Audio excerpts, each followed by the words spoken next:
வீட்டில் ரவை இருந்துச்சுன்னா இந்த மாதிரி ஸ்நாக்ஸ் வந்து செஞ்சு கொடுத்து பாருங்கள். மிக்ஸி ஜாரில் 1 கப் அளவுக்கு வந்து ரவை எடுத்திருக்கேன். வறுத்த ரவை, வறுக்காத ரவை எது வேணாலும் எடுத்துக்கோங்க. அதே கப்பில் வந்துட்டு 1/2 கப் சர்க்கரை, 4 ஏலக்காய் வந்து சேர்த்துட்டு நல்லா வந்துட்டு பவுட்ரு பண்ணி எடுத்துக்கலாம்.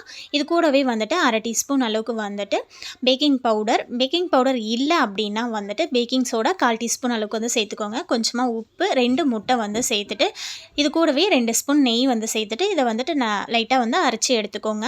இப்போ வீட்டில் இருக்க இந்த மாதிரி வந்துட்டு கிளாஸு இல்லைன்னா ஏதாவது ஒரு பவுலில் வந்துட்டு நெய் தடவி வச்சுட்டு அதில் வந்துட்டு நம்ம அரைச்சி வச்சுருக்க பேட்டரை வந்து சேர்த்துக்கலாம். ஃபுல்லாக வந்து சேர்க்காம பாதி அளவுக்கு மட்டும் வந்து சேர்த்துக்கோங்க. சேர்த்துட்டு லைட்டாக வந்துட்டு டேப் பண்ணி விட்டுட்டு மேலே வந்து நமக்கு பிடிச்ச நட்ஸை வந்து லைட்டாக வந்துட்டு சேர்த்துக்கோங்க. இப்போ இட்லி பாத்திரத்தில் வந்து தண்ணி வச்சுட்டு தண்ணி கொதிச்சதுக்கப்புறமா நம்ம ரெடி பண்ணி வச்சுருக்க பேட்டரை வந்து உள்ளே வச்சுட்டு 10லேருந்து 15 நிமிஷம் வந்துட்டு வேக விட்டு எடுத்தோம்னா நம்மளோட ஹெல்தி ஸ்நாக்ஸ் வந்து சூப்பராக ரெடி ஆகிடுச்சு. கண்டிப்பாக நீங்களும் வந்துட்டு இந்த மாதிரி ட்ரை பண்ணி பாருங்கள்.